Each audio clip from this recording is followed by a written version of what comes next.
जय महाराष्ट्र, जय महाराष्ट्र, जय महाराष्ट्र, जय महाराष्ट्र।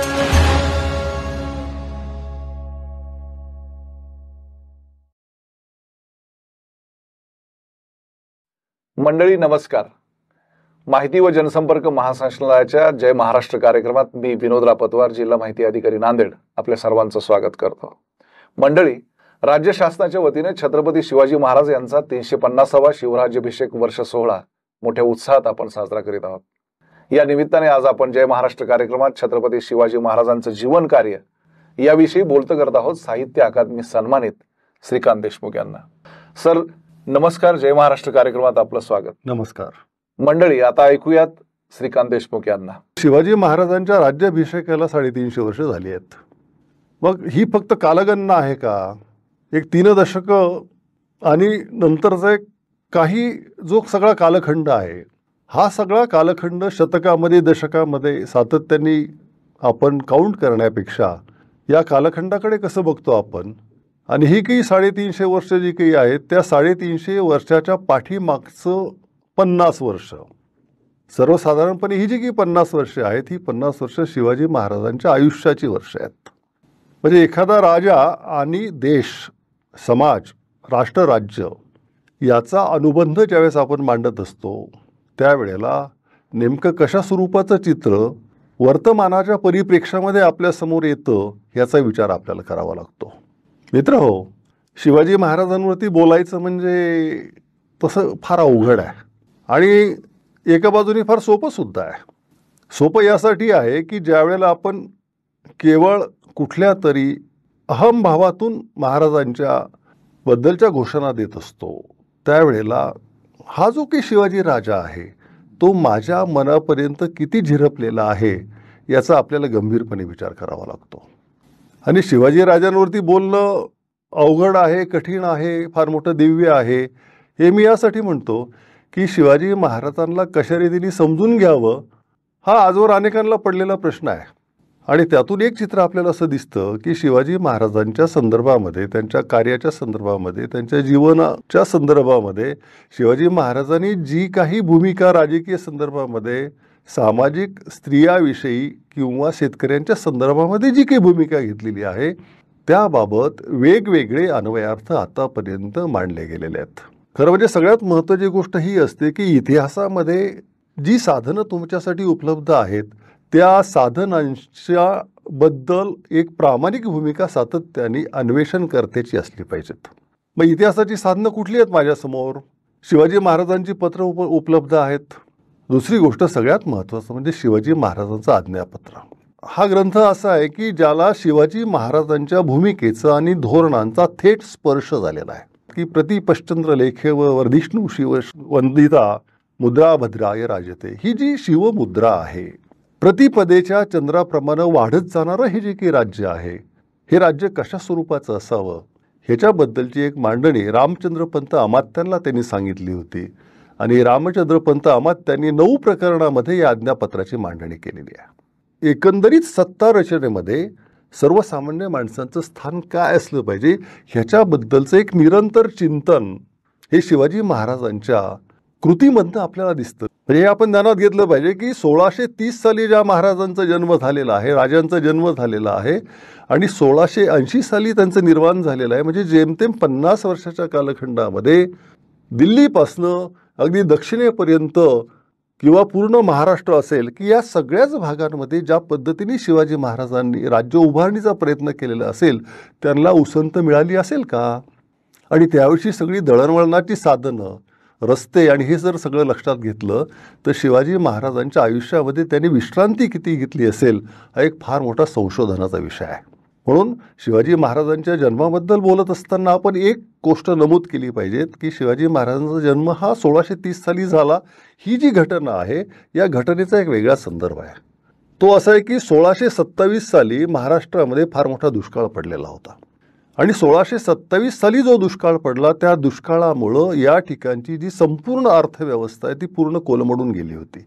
म्हणून शिवाजी महाराजांच्या बद्दल आपण ज्यावेळेस बोलतो त्यावेळेस या दुष्काळाचा संदर्भ येतो. या दुष्काळामध्ये शिवाजी महाराजांचा जन्म झालेला आहे जो अतिशय भयंकर स्वरूपाचा दुष्काळ आहे. याच्या अगोदर तुकोबांच्या काळामधला दुष्काळ म्हणजे हाच तो दुष्काळ आहे. म्हणजे तुकोबांचा जो काही कालखंड आहे तो कालखंड आपण जो काही मानतो तो 1610 ते 1650 हा कालखंड मानतो.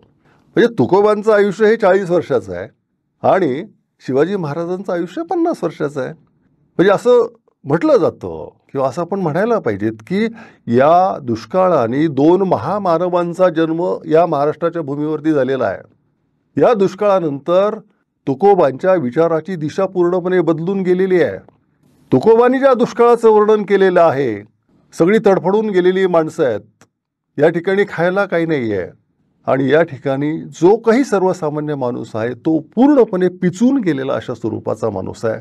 या दुष्काळाची वर्णन शिवाजी महाराजांच्या जन्माच्या काळातली आहेत, परंतु तुकोबांनी हा दुष्काळ जो तो प्रत्यक्ष पाहिला आणि तो त्यांच्या अभंगामध्ये आपल्याला दिसतो. आणि म्हणूनच यानंतरचा जो तुकोबा आहे तो कशा पद्धतीचा दिसतो? विष्णुमय जग वैष्णवाचा धर्म, भेदाभेद भ्रम अमंगळ, कोणाही जीवाचा न घडो मत्सर, वर्म सर्वेश्वर पूजनाचे. ही जी तुकोबांची भूमिका आहे, मी एका वेगळ्या परिप्रेक्षामध्ये ही मांडणी करतोय की तुकोबांची ही भूमिका आहे की कोणाही जीवाचा न घडो मत्सर, सर्वेश्वर पूजनाचे. इथे तुम्हाला कुठलाही धर्म दिसत नाही, इथे कुठलाही संप्रदाय किंवा जात तुम्हाला दिसत नाही. या ठिकाणी कोणाही जीवाचा, जो जो जिवंत आहे, म्हणजे जी भूमिका ज्ञानेश्वरांनी फार अगोदर आपल्यासमोर मांडलेली आहे, जो जे वांछिल तो ते लाहो. हे आपण ध्यानात घेतलं पाहिजे की ज्या आधुनिक लोकशाहीमध्ये आज आपण जगतोय, या आधुनिक लोकशाहीचे विचार महाराष्ट्राच्या या परंपरेने फार अगोदरपासून मांडलेले आहेत. ते तुम्हाला इथल्या संत साहित्यामध्ये दिसतात. म्हणजे तुकाराम महाराजांसारखा एक प्रचंड अशी दृष्टी असणारा, एक काळाच्या पुढे डोकावून काहीतरी मांडणी करणारा असा जो एक महासंत आहे, तो जे का रंजले गांजले असं ज्यावेळेस म्हणत असतो, त्याचा संदर्भ कशाशी आहे नेमका? जे का रंज गांजले त्याशी म्हणे जो आपुले. एक देवत्वाची एक वेगळी संकल्पना की माणसामध्ये देवत्व शोधा, ही संकल्पना या आपल्या माध्यमातून, अभंगांच्या माध्यमातून तुकोबा वापरत असतात. म्हणजे हे आपण ध्यानात घेतलं पाहिजेत की ज्या वेळेला शिवाजी महाराज हातामध्ये तलवार घेतात ती कशासाठी? रयतेच्या स्वराज्यासाठी. एवढंच नाही तर शिवाजी महाराजांची तलवार जी आहे ते शेतामधलं जे की धान आहे, शेतामध्ये उगवणारं जे कणीस आहे, त्या कणसाच्या रक्षणासाठी निर्माण झालेली तलवार आहे. या ठिकाणी कष्ट करणाऱ्या ज्या मायमाऊल्या आहेत त्यांच्या संरक्षणासाठी ती निर्माण झालेली तलवार आहे. आणि त्याच वेळेला तुकोबांचे अभंग हे सुद्धा त्यांच्याच संरक्षणासाठी निर्माण झालेले आहेत. परंतु योगायोग असा वाटतो की ही 2 माणसं, त्याला आपण माणसच म्हणूया, ही 2 माणसं एकाच काळामध्ये जन्माला येणं आणि त्यांचे विचार ज्या पद्धतीने दिसतात, म्हणजे मला तर असं म्हणावं असं वाटतं की तुकोबांचे विचार आणि शिवाजी महाराजांचे विचार हा महाराष्ट्राचा कणा आहे. जर आपले जे काही आदर्श असतील ते आदर्श कशामध्ये शोधायचे आहेत, तर मग या कण्याच्या आजूबाजूलाच या परिप्रेक्षामध्येच आपल्याला शिवाजी महाराजांचा सगळा शोध घ्यावा लागत असतो. आणि यातून मग शिवाजी महाराजांच्या भूमिका कशा पद्धतीच्या आहेत, शिवाजी महाराजांनी आज्ञापत्रामध्ये काय सांगितलेलं आहे, शिवाजी महाराजांनी सभासदांना दिलेली जी पत्र असतील, शिवाजी महाराजांनी इतर त्यांचे जे काही नोकरदार होते त्यांना दिलेली पत्र असतील, त्यातून आपल्याला काय दिसतं? सगळ्यांना ज्ञात असलेलं जे वाक्य आहे ते म्हणजे रयतेच्या भाजीच्या देठासही हात लावू नये. याचा काय साधा अर्थ? एका राजाने केवळ गंमत म्हणून उच्चारलेलं हे वाक्य आहे का? रयतेच्या भाजीच्या देठास हात लावू नये याचा अर्थ काय होतो? या ठिकाणी तुम्हाला भारतीय राज्यघटना दिसते, लक्षात घ्या. त्यानंतर आज्ञापत्रामध्ये एक संदर्भ असा आहे की बलात्कार सर्वथैव न करावा. प्रजेने काय करून की ही झाडे बहुत काळ जतन करून वाढविली, ती तोडिल्यावर त्यांच्या दुःखास पारावरतो काय. लक्षात घ्या की या ठिकाणी 2 अँगल्स तुम्हाला दिसतात. एक बाजू ही दिसते की पर्यावरणाच्या बद्दल शिवाजी महाराज काय विचार करतात, आणि दुसरी बाजू ही दिसते की प्रजेनी मोठ्या कष्टाने जे काम केलेलं आहे ते नष्ट करण्याचा तुम्हाला कुठल्याही स्वरूपाचा अधिकार नाही. ही झाडं कुणी लावली आहेत? प्रजेनी लावलेली आहेत. जर समजा ती तोडली, त्यांच्या परवानगीशिवाय जर तोडली तर त्यांना किती दुःख होईल ह्याचा विचार करताना हा राजा दिसतो. आणि त्याच वेळेला तुकोबा जो विचार आपल्याला अभंगातून मांडताना दिसतात, वृक्षवली आम्हा सोयरी वनचरी, पक्षीही सुस्वरे आळविती. किती देखणा आणि सुंदर अभंग आहे हा. म्हणजे मला तर कधी कधी असं वाटतं की जगामध्ये कुठल्याही कवितेमध्ये अशा स्वरूपाचं वर्णन नाही. आकाश मंडप पृथ्वी आसन, अशी एक विशाल प्रतिमा, एक महाविशाल प्रतिमा ज्या संताच्या अभंगातून समोर येते, तो संत फक्त शब्दांशी झटणारा नसतो, तो वेदनेशी आणि दुःखाशी झटणारा असतो. आणि त्याचं नातं हे शिवाजी महाराजांशी, कधी कधी हा प्रसंग दाखवत असतात की शिवाजी महाराजांना बरेचदा वाटतं की अचानक त्यांना आध्यात्मिक काहीतरी आपण व्हावंसं वाटतं. त्यावेळेला तुकोबा त्यांना उपदेश करतात की राजे, हे तुमचं काम नाही. इकडे प्रजा त्रस्त झालेली आहे, हा दुष्काळ, हे सगळी रवरवणारा जो अतिशय भयंकर अशा स्वरूपाचा काळ आहे, तो प्रजेच्या अंगावरती धावून येतोय. तुम्ही तिथे सैन्यात काम केलं पाहिजेत आणि हे राज्य तुम्ही उभं केलं पाहिजेत. म्हणून शिवाजी महाराजांचा जो संदर्भ पुन्हा पुन्हा येतो ना आपल्याला, की हे राज्य व्हावे ही स्त्रीची इच्छा, हा संदर्भ यासाठी आहे. हे श्री कोण आहेत, हे दैवत कोण आहे? शिवाजी महाराज कुणाला दैवत मानत होते? जसं की आपण बरेचदा काही चमत्कारांवरती विश्वास ठेवतो. तुळजामाता ही आपल्या महाराष्ट्राचं आराध्य दैवत आहे, आपल्या सगळ्यांचंच आराध्य दैवत आहे. परंतु शिवाजी महाराजांचं ते प्रचंड अशा स्वरूपाचं दैवत होतं हे आपल्याला सगळ्यांना ज्ञात आहे. पण त्याच्यासोबत जी एक गोष्ट जोडलेली आहे की भवानी तलवार ही तुळजामातेने, तुळजाभवानी शिवाजी महाराजांना दिली. खरं म्हणजे या गोष्टी प्रतिकात्मक अर्थाने घ्याव्यात या मताचा मी स्वतःला, की त्यातला एक सिम्बॉलिझम ज्याला म्हणता येईल, की बाबा हे राज्य हे अन्यायरहित अशा स्वरूपाचं राज्य झालं पाहिजे, या भूमिकेतनं आपल्याकडे त्याच्याकडे बघता आलं पाहिजेत. आणि म्हणून हिंदवी स्वराज्य जे काही आहे, हे हिंदवी स्वराज्य या वेगवेगळ्या पद्धतीने आपल्याला समजून घ्यावं लागतं. म्हणजे हा जो कालखंड आहे हा मध्ययुगाचा कालखंड आहे. म्हणजे AR देसाई नावाचे जे की समाजशास्त्रज्ञ आहेत, त्यांनी जी मांडणी केलेली आहे की social background of Indian nationalism या ग्रंथामध्ये, की या ठिकाणचे राज्यकर्ते कशा पद्धतीचे होते आणि त्यांचा प्रजेशी काय संबंध असायचा. त्यांनी जी मांडणी केली ती अगदी मुळातून वाचण्यासारखी आहे, की भारतीय राष्ट्रवाद जो काही आहे त्या राष्ट्रवादाचं सामाजिक पार्श्वभूमी कशा पद्धतीची आहे. आणि त्याच्यामध्ये देसाई जे वर्णन करतात ते अशा पद्धतीचं आहे की या ठिकाणचे राजे आणि या ठिकाणचा जो सर्वसामान्य माणूस आहे यांचा कधीही संबंध नसायचा. राजे हे फक्त राज्य करण्यासाठी असायचे आणि राजा बदलला हे जनतेला केव्हा कळायचं, की ज्या वेळेला कुठेतरी मोठ्या प्रमाणामध्ये घोडे उधळायला लागलेले आहेत आणि ते पिकामधनं चाललेले आहेत, गावोगावती कुणावरती अत्याचार होत आहेत, गोरगरीब आणि कष्टकऱ्यांच्या बाया स्त्रिया पळून नेल्या जात आहेत, कुठेतरी फार मोठ्या प्रमाणामध्ये जाळपोळ होते आणि त्यानंतर पुन्हा एक शांतता पसरते. इथे असं दिसतं की इथे राज्य बदललं, एक राजा गेला दुसरा आला, पण तो कोण आला कोणालाच माहिती नाही. आधीचा कोण होता कोणालाच माहिती नाही. म्हणजे अशा पद्धतीचं हे सगळं होतं. परंतु शिवाजी महाराजांचंच राज्य एक राज्य असं होतं की हा राजा माझा आहे, हा राजा माझ्यासाठी झटतोय, हा राजा माझ्या कष्टासाठी आणि माझ्या न्यायासाठी झटतोय, अशा पद्धतीचं पूर्ण भान हे शिवाजी महाराजांच्या प्रजेला असल्याचं आपल्याला दिसतं. शिवाजी महाराजांचं जे काही सैन्य आहे ते सैन्य कशा पद्धतीचं आहे, म्हणून शिवाजी महाराजांचं सैन्य हे व्यावसायिक सैन्य आहे असं आपल्याला म्हणता येत नाही. जगाच्या पाठीवर हा एकमेव असा राजा आहे की ज्याचं सैन्य हे व्यावसायिक स्वरूपाचं सैन्य नाही. ते सैन्य कुठलं आहे? शेतामध्ये राबणारा कष्टकरी जो शेतकरी आहे तो शिवाजी महाराजांच्या सैन्यामध्ये आहे. कुठेतरी भिल्ल, त्या काळातले जे वेगवेगळ्या जाती धर्मातले जे सगळे लोक आहेत, जात समूहातले लोक आहेत, हे सगळे शिवाजी महाराजांच्या सैन्यामध्ये आहेत. आणि ते कोण आहेत? साधारणतः दिवाळी दसऱ्याचे दिवस असायचे आणि त्याच्यानंतर मोहिमेवरती निघायचं असायचं. या काळामध्ये मग शेतीचा हंगाम संपला की शिवाजी महाराज हे मुलुकगिरीवरती निघायचे आणि ह्या जे काही मायमाऊल्या असत, ह्या शेतकरी बाया ज्या काही असत, ह्या शेतकरी बाया आपल्या नवऱ्याला औक्षण करून निरोप देत असत. त्यावेळेस त्यांच्या डोळ्यामध्ये कुठली कशा स्वरूपाची भावना असेल की हा जो काही मुलुकगिरीवर चाललेला माझा नवरा आहे, जो शेतामध्ये राबणार आहे, तो राजाच्या सैन्यामध्ये आहे, पण तो चाललाय, तो परत येईल की नाही याची खात्री नाही. तरी सुद्धा आपल्या या कारभाऱ्याला अतिशय आनंदाने निरोप देणारी ही जी बाई आहे, ही जी कष्टकरी बाई आहे, ती फक्त तुम्हाला शिवाजी महाराजांच्या राज्यातच भेटू शकते. तिने त्याला विरोध केला नाही, कारण तिला माहिती होतं की हे जे काही चाललेलं आहे हे सगळ्या एका मोठ्या समूहासाठी चाललेलं आहे.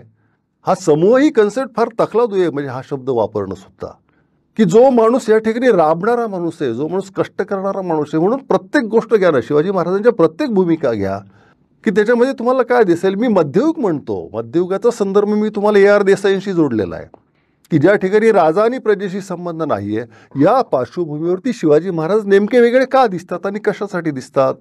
जे आधुनिक मूल्यव्यवस्था जी काही आहे आपल्याकडे, ज्याचा आग्रह आपण आधुनिकतेशी, सामाजिकतेशी, समतेशी, धर्मनिरपेक्षतेशी अशा वेगळ्या पद्धतीने जोडत असतो, त्याचा जर संदर्भ शिवाजी महाराजांच्या राज्याशी जोडायचा झाला तर आपल्याला काय काय दिसतं? शिवाजी महाराजही धर्मनिरपेक्ष होते हे वेगळं सांगण्याची गरज भासू नये इतके पुरावे शिवाजी महाराजांच्या जीवन प्रसंगामध्ये आपल्याला दिसतात. म्हणजे अफजल खानाचा वध केल्यानंतर अफजल खानाची समाधी किंवा कबर प्रतापगडाच्या पायथ्याशी बांधणं असो, किंवा शाहिस्ते खानावरती ज्या वेळेला शिवाजी महाराजांनी पुण्यामध्ये हल्ला केला लाल महालामध्ये, त्यावेळेला तिथल्या एकाही स्त्रीला धक्का लागलेला नाही. शिवाजी महाराजांचं समतावादी असणं हे कशा पद्धतीचं आहे? आपण त्याला जे म्हणतो की लोकशाही संकल्पना कधीची आहे? नेशन स्टेट्स किंवा राष्ट्रराज्य ही संकल्पना कधीची आहे? या सगळ्या आधुनिक राजकीय विचारामधल्या संकल्पना आहे. नेशन स्टेट ही साधारणतः आपण जे प्रबोधनाची चळवळ युरोपामध्ये सुरू झाली 17व्या शतकाच्या नंतरचा तो कालखंड आहे. त्यानंतर या ठिकाणी औद्योगिक क्रांती झाली आणि या ठिकाणी मग नवीन एक समाज संरचना आकाराला यायला सुरुवात झालेली दिसते आपल्याला. आणि त्यातूनच विचारातून आपल्याला लोकशाही, समता, स्वातंत्र्य, व्यक्तिस्वातंत्र्य, व्यक्तिवाद अशा स्वरूपाचे अनेक विचार आपल्या समोर येत गेलेले आहेत. की ही धोरणं अशा पद्धतीची आहेत की बालशिवाजीच्यावरती जे काही संस्कार झाले, म्हणजे हे आपल्याला शिवाजी महाराजांच्या पोवाड्यामध्ये आपल्याला नंतरच्या काळामध्ये दिसतं की महात्मा ज्योतिराव फुल्यांनी लिहिला. त्या शिवाजीच्या पोवाड्यामध्ये एक संदर्भ असा आहे की मासा पाणी खेळे कोण गुरु असे त्याचा, असा एक संदर्भ ज्योतिरावांनी दिलेला आहे. आणि शिवाजी महाराजांकडे एक वेगळ्या प्रेक्षामध्ये पाहण्याची सुरुवात याच्यातून आपल्याला झालेली दिसते की कुळवाडी भूषण शिवराय, की शिवाजी महाराज हे कोण आहे?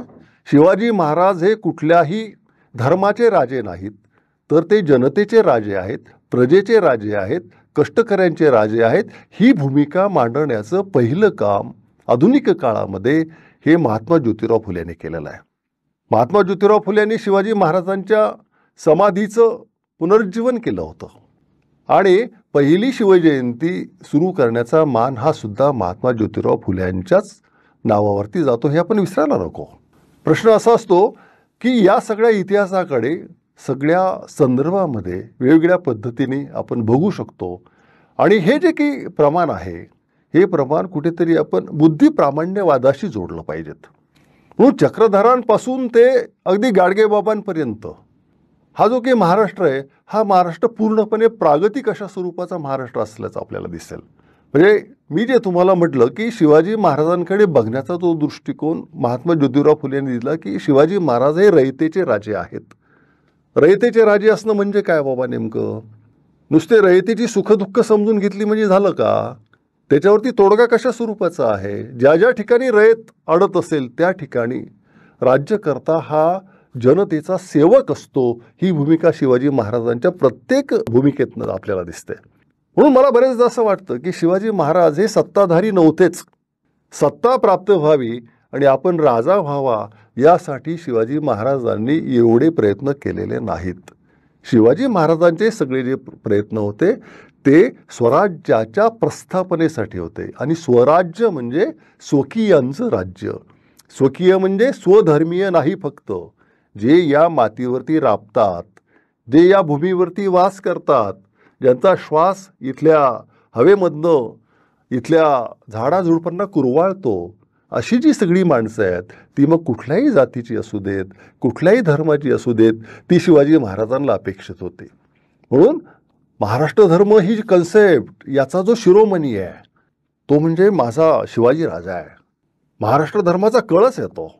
म्हणजे तुका झाला असे कळस आपण असं भागवत संप्रदायाच्या संदर्भामध्ये म्हणतो ना, पण ज्यावेळेस सामाजिक संदर्भामध्ये, सांस्कृतिक संदर्भामध्ये, राजकीय संदर्भामध्ये आपण विचार करू त्यावेळेला महाराष्ट्र संस्कृतीचा सगळ्यात मोठा कळस आणि सगळ्यात उंच शिखर म्हणजे शिवाजी महाराज आहेत.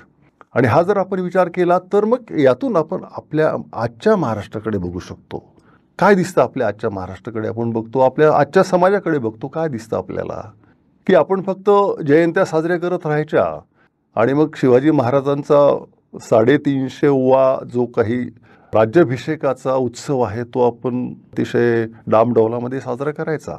हे करत असताना त्याच्याकडे कसं बघायचं, कुठल्या परिप्रेक्षामध्ये बघायचं, हे सगळ्यात महत्त्वाचं असतं.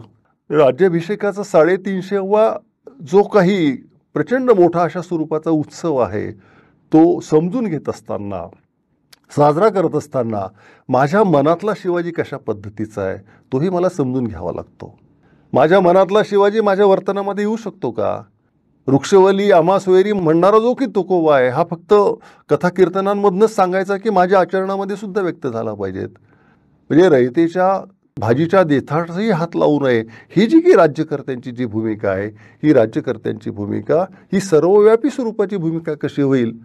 अगदी प्रशासकीय स्तरावर सुद्धा की महात्मा ज्योतिराव फुले यांनी जे सांगितलं होतं की विद्येविना मती गेली, मतीविना गती गेली, हे जे की सूत्र होतं की कष्टकऱ्यांची मुलं सत्तेवर जर आली, मग ती प्रशासकीय सत्ता असेल, राजकीय सत्ता असेल, अजूनही वेगळ्या स्वरूपाची जी की सत्ता असेल, त्या सत्तेवर जरी कष्टकऱ्यांची जर मुलं आली तर इथल्या सर्वसामान्य माणसांना न्याय मिळेल. हीच भूमिका शिवाजी महाराजांच्या राज्याची, हिंदवी स्वराज्याची अशा स्वरूपाची भूमिका होती. ती भूमिका समजून घेणं, तिचं अनुपालन करणं, हाच खरं म्हणजे अशा महामानवांना आपण केलेला खऱ्या अर्थाने दंडवत असतो. या निमित्ताने आपण शिवाजी महाराजांना समजून घ्यावूयात. त्यांची जी की परंपरा आहे ती परंपरा ऐकते अगदी डॉक्टर बाबासाहेब आंबेडकर असतील, महर्षी विठ्ठलरामजी शिंदे असतील, क्रांतिसिंह नाना पाटील असतील, यांच्यापर्यंत सगळ्यांपर्यंत आहे. म्हणजे तुम्हाला गंमत वाटेल की लोकहितवादी सारख्या माणसाने त्या काळामध्ये शतपत्रांमध्ये असा उल्लेख केलेला आहे की शिवाजी महाराजांच्या स्वराज्याची संदर्भ त्यांनी फ्रेंच राज्यक्रांतीशी दिलेला आहे. म्हणजे फ्रेंच राज्यक्रांतीचं जे काही तत्वत्रयी होती, स्वातंत्र्य, समता आणि बंधुता, त्याची तुलना हे लोकहितवादी म्हणजे गोपाळ हरी देशमुख हे शिवाजी महाराजांच्या स्वराज्याशी करतात. हे स्वराज्य निर्माण करणं हे प्रत्येक भारतीयाचं आणि शिवाजी या नावावरती प्रेम करणाऱ्या, त्याला आपला आत्मा समजणाऱ्या प्रत्येक माणसाचं कर्तव्य आहे असं मला वाटतं. जागतिकीकरणाच्या नंतरचे काही संदर्भ जर आपण ध्यानात घेतले तर काय लक्षात येतं आपल्या की खेडी बदलत चालली. खेड्यांचं शहरीकरण मोठ्या प्रमाणामध्ये व्हायला लागलं आणि आपल्याला हे माहिती आहे की शेती आणि निसर्ग याचं अतिशय जवळचं नातं आहे आणि निसर्ग हा आपल्या नेहमीच नियंत्रणाच्या बाहेरचा असतो. म्हणजे ज्याला आपण असं म्हणतो की शिवाजी महाराजांचं हे राज्य आहे, त्यांनी प्रस्थापित केलेलं हे राज्य आहे, त्यांनी स्थापन केलेलं राज्य आहे. मग ही जी की शेतकऱ्यांची प्रजा आहे, ही प्रजा ही शिवाजी महाराजांची प्रजा आहे. शिवाजी महाराजांना समजून घेऊन शेतकऱ्यांनी उभं राहायला पाहिजेत.